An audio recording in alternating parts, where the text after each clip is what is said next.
quem não valoriza, não busca. Você pode repetir isso comigo? Diga: quem não valoriza, não busca.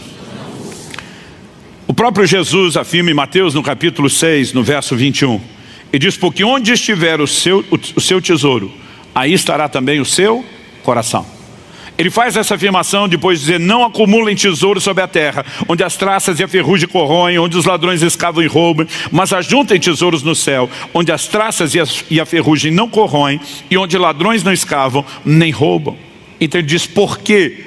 Aí vem a conclusão: onde estiver o seu tesouro, aí estará também o seu coração. Ou seja, você é norteado por aquilo que você valoriza. Colocou o tesouro, deu valor, o coração segue. A determinação, a busca, a forma de pensar costuma ser dirigido por isso.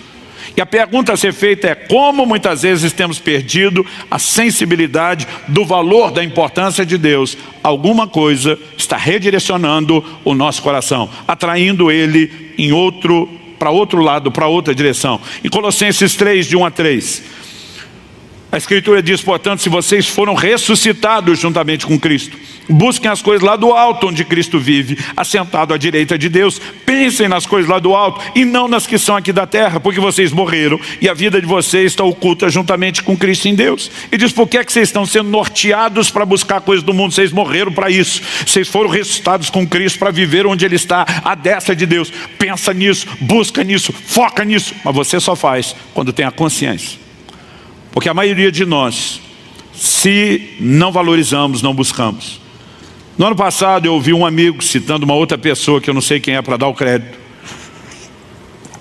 E ele fez uma afirmação que eu cheguei a reproduzir muitas vezes quando estava falando sobre fome de Deus, ligado ao assunto do jejum também. Esse camarada dizia: a moeda do reino de Deus é a fome. E ele cita Isaías capítulo 55, verso 1. Todos vocês que têm sede, venham às águas. E vocês que não têm dinheiro, venham, comprem e comam. Sim, venham e comprem, sem dinheiro e sem preço, vinho e leite. A pergunta é: como é que se compra sem dinheiro e sem preço? Em toda a transação comercial tem preço, e o dinheiro é liberado para alcançar o preço que foi determinado, estabelecido. Agora, alguém que não tem dinheiro não compra. Ele tem que ter acesso, é no 0800, é na faixa, é na doação. Agora, como é que se compra sem dinheiro? No entanto, essa linguagem bíblica se repete. Em Apocalipse 3, na carta à igreja de Laodiceia, o Senhor, depois de dizer para aquela igreja: você acha que é grande coisa?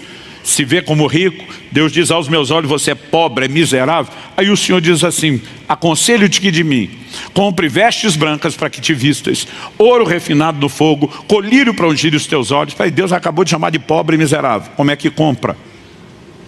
Ele não está falando de uma transação financeira. E esse irmão, explicando Isaías 55, dizia: vocês que têm fome, venham e comprem. Vocês que têm sede, venham e comprem. Na verdade, eu gostaria de refinar essa declaração e dizer que a moeda do reino não é apenas a fome, é o interesse. Ele está dizendo: quem tem sede, vem às águas, você vai ter acesso. Aliás, em Isaías 44, 3, Deus diz: derramarei água sobre o sedento. O que ele está dizendo? Eu não vou derramar água sobre qualquer um. Eu vou derramar água para quem quer água, para quem está buscando a água, para quem não vai desperdiçar água, para quem vai aproveitar a água. Quanto está entendendo? Aí vai fazer sentido a orientação de Jesus aos discípulos: não deem pérolas aos porcos. Ele está falando de comunicar o evangelho, gente. E Deus quer que o evangelho vá a todos, mas Ele está dizendo: quando você estiver diante de pessoas que não valorizam aquilo que você está oferecendo, nem prossiga, porque o caminho de acesso é o interesse. E muitas vezes nós não entendemos o quão forte essa questão do interesse é. Então, primeiro fundamento que quero estabelecer: quem não valoriza, não busca. Estabelecido isso, vamos seguir com a lógica. Então, o que me impede de valorizar mais a Deus, que é o que me fará buscar mais a Deus? A Escritura nos mostra que a valorização de outras coisas em detrimento do valor de Deus acaba se tornando um problema. A gente viu que Jesus faz uma advertência sobre não acumular tesouro na terra, mas sim no céu, porque diz: onde está o seu tesouro, está o seu coração. Na sequência, No verso 24 de Mateus 6, ele diz: ninguém pode servir a dois senhores, porque ou irá odiar um e amar outro, ou irá se dedicar a um e desprezar o outro. Vocês não podem servir a Deus e as riquezas. Evidente que Jesus não está falando que o crente não pode ter posses. Paulo diz em 1 Coríntios 7,30, aqueles que compram, sejam como se nada possuíssem. A questão não é que você não possa ter posse ou aquisições, é que aquilo que você possui não deve possuir você. Salmo 62:10 é claro: se as vossas riquezas aumentam, não ponhais nelas o coração. A Bíblia está dizendo que se você valorizar aquilo que está crescendo, e alguns valorizam mesmo sem ter, e mesmo sem ter crescido, e diz, seu coração pode parar naquilo. E nós precisamos entender, quando começamos a valorizar as coisas, e à medida que a valorização delas cresce, a percepção do valor de Deus diminui. Não existe como você se dedicar com a mesma paixão e intensidade nas duas direções e nos dois lados.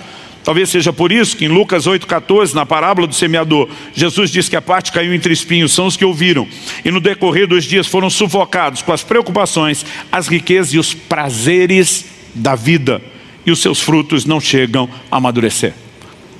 Nós somos parte, talvez, de uma geração que mais do que qualquer outra na história da humanidade se dedica à busca do prazer. E nem sempre, quando falamos de prazer, estamos falando daquilo que é meramente ilícito, errado ou pecaminoso. Existem dimensões muito lícitas de prazer na Bíblia. Embora eu e você precisamos entender que o próprio Deus, que não só torna lícito, diz, eu fiz para vocês, eu quero que vocês usufruam. Ele também traz advertências, que é meio que uma espécie de aprecie com moderação. Em Deuteronômio 8:10, Deus falando da terra prometida, onde eles encontrariam um lugar de abundância, Ele diz, vocês comerão, se fartarão e louvarão o nome do Senhor seu Deus. Ele está dizendo, vou cumprir minha promessa, eu vou dar a vocês o melhor. Mas no verso seguinte, o 11, ele diz, mas tenham cuidado, para que depois de terem comido e se fartado, depois de terem prosperado, que vocês não se esqueçam do Senhor seu Deus. O mesmo Deus que lá no Éden deu outros deleites, está dizendo, eu continuo oferecendo, eu só espero que você não me troque por eles. E aqui eu e você precisamos compreender algo. Uma das concorrências com o lugar da intimidade apresentado na Escritura, eu creio que falei disso quando falamos aqui sobre o morto vivo e o vivo morto. Tem 1 Timóteo 3,4. Quando desde o verso 1 ele vem relacionando o comportamento das pessoas no tempo do fim, e a lista, os adjetivos, as práticas que são apresentadas ali, nos faz imaginar que provavelmente ele está falando de não crente. Só no verso 4, no final da lista, nós lemos traidores, atrevidos, convencidos. Mas aí vem uma frase que não cabe para o não crente: mais amigos dos prazeres do que amigos de Deus. Ou seja, ele está falando de gente que ainda é amigo de Deus, mas não tão amigo de Deus quando se tornou amigo dos prazeres. O ímpio não entra na categoria amigo de Deus. O ímpio é inimigo de Deus. Romanos 5 diz que Ele nos amou quando ainda éramos seus inimigos. É por isso que é necessidade de reconciliação. A Bíblia diz que Cristo trouxe a paz pelo sangue da cruz. É Ele que quebra a inimizade. Mas quem ainda não abraçou a reconciliação está na inimizade. Então ele está falando de gente que descobriu a salvação, a comunhão, a intimidade com Deus, mas em algum momento falou, Deus, o Senhor é legal, mas tem umas coisas bem legais que não me fizeram desistir do Senhor não. Eu só vou gastar mais tempo do lado de cá do que contigo. Se tem uma frase que me deixa doido, há praticamente 30 anos de ministério pastoral, um pouco mais do que isso pregando, é quando um crente falando de um não crente diz, mas fulano é uma benção, só falta Jesus. Eu digo, como é que é? Só falta Jesus, falta tudo. Como que alguém trata Jesus como se fosse só a cerejinha do chantilly? Nós precisamos perceber que quando alguém faz uma declaração dessa, ela está dizendo, a vida da pessoa é boa, ela tem uma boa família, ela tem boas finanças, ela tem saúde, ela está legal. Tipo, se der Jesus vai dar um upzinho, mas não mudou muito. Como que nós chegamos a esse nível? Pessoas que vão se tornando cada vez mais amigos dos prazeres do que amigos de Deus. A concorrência foi estabelecida. Pastor, os prazeres são pecaminosos? Nem sempre. Antes da conversão, a Bíblia diz que nós éramos escravos dos prazeres, o que é diferente de amigos. Tito 3,3. Pois nós também no passado éramos insensatos, desobedientes, desgarrados, escravos de todo tipo de paixões e prazeres, vivendo em maldade e inveja, sendo odiados e odiando-nos uns aos outros. Aqui era escravidão. Não existia conexão nenhuma com Deus. Mas alguém saiu, deixou de ser escravo dos prazeres, descobriu a amizade de Deus. Mas em algum momento vai dizer, o senhor está entre os melhores amigos, tá? Só não é meu chapa. E ele começa a se tornar mais amigo dos prazeres, ainda que não tenha voltado à escravidão. É lógico que a escravidão, a questão dos prazeres está ligado na Bíblia tanto a pecado e ao comportamento do não crente, mas também do crente, e nem sempre como algo que seja necessariamente só pecaminoso. Em Hebreus 11:25, falando de Moisés, a Bíblia diz, preferindo ser maltratado junto com o povo de Deus, a usufruir os prazeres transitórios do pecado. A Bíblia trata o pecado como prazer. O problema é que ele é ilusório, porque é transitório, é passageiro, é uma alegria rápida, e que depois traz um profundo esvaziamento. Mas a Bíblia não fala só do não crente norteado aos prazeres. Tiago, capítulo 4, de 1 a 3, está falando do crente. A pergunta feita é, de onde procedem as guerras e brigas que há entre vocês? Entre vocês está falando dos crentes, os irmãos para quem ele escreve. E diz, de onde, se não dos prazeres que estão em conflito dentro de você? Não, pastor, prazer não dá conflito, o prazer dá alegria. Ele não está falando do prazer em si e o momento que você usufrui, mas da obsessão por ele, da necessidade de buscá-lo. E isso começa a gerar conflitos. E até hoje você vai ouvir crentes perguntando, eu não tenho o direito de ser feliz? Minha vontade de dizer, na presença do Senhor a plenitude e a alegria, o que mais você precisa? Mas a gente vai criando subterfúgios de que precisamos de outras coisas e de que Deus está tentando cortar o nosso barato quando estabeleceu mandamentos, regras e restrições para nos impedir de ser feliz. É lógico que as pessoas entram em conflitos por causa disso. E aí ele continua e diz, vocês cobiçam e nada têm, matam e sentem inveja, mas nada podem obter, vivem a lutar e a fazer guerras. Então ele conclui, nada tem porque não pede. Primeiro ele fala daquele tipo de crente que nem ora. Mas depois ele fala dos que oram e são frustrados porque não tem resposta. Ele diz, pedem e não recebem. Qual o motivo de pedir e não receber? Porque pedem mal. Qual a definição de pedir mal da Bíblia? Para esbanjar em seus prazeres. Ele ainda está norteado pelos prazeres e não para Deus. Mas Deus é o meio necessário para ele ter o que ele quer do lado de cá. E Deus, eu imagino ele olhando lá do céu para esse crente dizendo, é ruim que eu vou atender essa oração. É ruim que eu vou alimentar esse monstro. Eu e você precisamos acordar. O que nos impede de valorizar mais a Deus, a valorização das outras coisas. E eu e você precisamos rever quais prazeres estamos buscando. Porque sabe, eu vejo muita gente falando mal hoje em dia de uma tal teologia da prosperidade. E as pessoas me perguntam, pastor, o senhor crê que prosperidade é promessa bíblica, direito do crente? Eu falei, com certeza. O problema é que muita gente distorceu o que a Bíblia oferece como um meio de mascarar sua própria avareza, sua própria ganância. E hoje em dia muitas pessoas distorceram aquilo que a Bíblia ensina e promete para manipular esses prazeres pelos quais todo mundo quer ser norteado. E obviamente nós temos um evangelho meio híbrido por aí. Mas isso não significa que Deus desde o início tenha dito, eu não me importo com alguns outros prazeres. O problema é quando vocês querem algumas dessas coisas para me substituir. Então a pergunta que cada um de nós precisamos fazer, quais prazeres estamos buscando e por quê? Porque eu já vi crente chorando diante de Deus. Senhor, se o Senhor não melhorar minha casa, meu carro, meu guarda-roupa, eu não vou ser feliz. Eu fico pensando, deve ter sido um filho mimado para orar desse jeito, não é possível. Como que alguém está dizendo para a fonte, para a plenitude da alegria, que se ele não der coisas, ele não pode ser feliz? Você olha para a história e você vê crentes foram perseguidos, passaram privações das mais básicas de moradia, de vestimenta, de comida. Não tinham nada do conforto que nós temos e tinham uma dimensão de alegria que nós não estamos nem chegando perto. E não estou advogando uma volta ao caos, ao momento caótico da perseguição.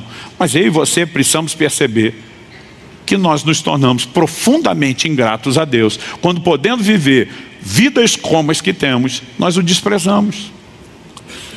Então, em primeiro lugar, eu falei, quem não valoriza não busca. Em segundo, dissemos diante do questionamento que o que nos impede de valorizar mais a Deus é a valorização das outras coisas em detrimento de Deus, então em terceiro lugar vamos aplicar a lógica inversa. Se a valorização das outras coisas em detrimento do valor de Deus nos prejudica, então nós temos que trilhar o caminho oposto, a valorização de Deus em detrimento das outras coisas. O problema é que isso aqui não se consegue apenas com mero assentimento mental. Porque a maioria de nós já viu ano após ano entrar no novo ano e dizer: esse ano eu vou ler mais a Bíblia, esse ano eu vou orar mais, eu vou jejuar um pouquinho, eu vou... E de repente a gente simplesmente não consegue chegar lá. Aí vamos lembrar da oração do salmista, ou da declaração profética: tu me farás ver os caminhos da vida. Isso não é normal, isso não é natural, e você não chega nesse lugar sem ajuda. Então nós precisamos mais do que apenas tentar nos conscientizar. Realmente Deus é mais importante. Nós precisamos de uma descoberta que nos leve a esse lugar de percepção. Filipenses capítulo 3, versos 7 e 8. O apóstolo Paulo declara: mas o que para mim era lucro, isso considerei perda por causa de Cristo.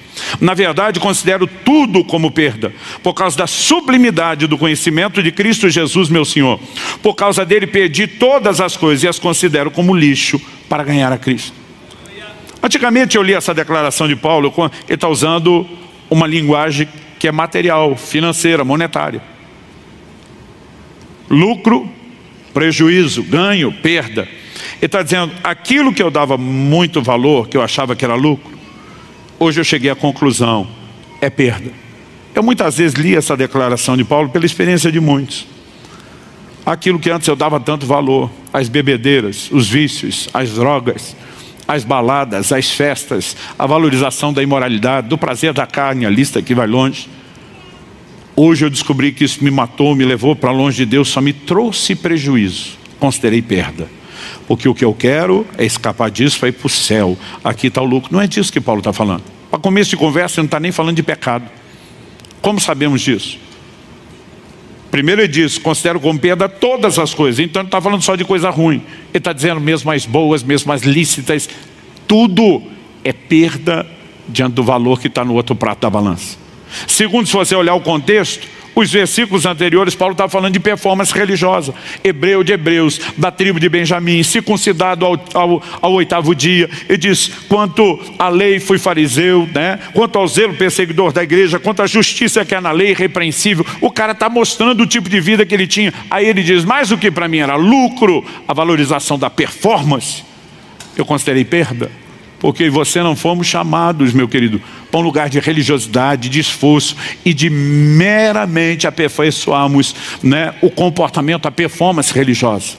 Ele diz: tudo isso começou a desvalorizar quando eu descobri o que é que nós temos do lado de cá.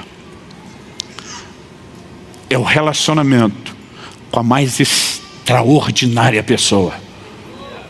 Ele fala da sublimidade do conhecimento de Cristo. Essa palavra aqui traduzida sublimidade, no original grego é a palavra hiperétio. Ela tem sido traduzida diferente em muitas versões. Por exemplo, algumas traduções, como a NVI, vão dizer a suprema grandeza em vez da sublimidade. Outras traduções vão dizerem a excelência, porque hiperétio significa aquilo que se mantém sobre, que se sobressai, que se eleva, que se destaca, que está acima, numa posição superior, seja de autoridade, de poder. Fala de proeminência. Particularmente, eu não creio que Paulo está só dizendo que conhecer a descoberta de Cristo já é maior. Eu creio que nós podemos inverter essa ordem e não só dizer o hiperétio, a proeminência do conhecimento. Nós podemos trocar e dizer o conhecimento do hiperétio, o conhecimento daquele que se sobressai, daquele que é proeminente, daquele que é maior, daquele que é mais alto, é mais elevado, é mais belo, é mais sublime, aquele de quem a Escritura diz o mais formoso entre os milhares. Há uma descoberta de Cristo, onde você começa a entrar no lugar de percepção e você diz: isso aqui é doce, e não aquela desgraça do leite condensado. E essa descoberta é que leva você a olhar para aquilo que antes você dava valor e dizer: isso não era tão bom quanto eu achava que era. Quem está entendendo? E quando eu e você começamos a perceber essa realidade, a pergunta prática a ser feita: devemos esperar que essa concorrência desapareça automaticamente? Ou será que precisamos entender que ela é eliminada intencionalmente? Porque muitos de nós entramos ano após ano esperando que a coisa melhore, e ano após ano não necessariamente melhora. Alguém diz que fazer as mesmas coisas esperando resultados diferentes é tolice. Então nós não podemos ficar esperando que isso seja só automático. Jesus diz: o reino de Deus é tomado à força, os violentos o tomam de assalto.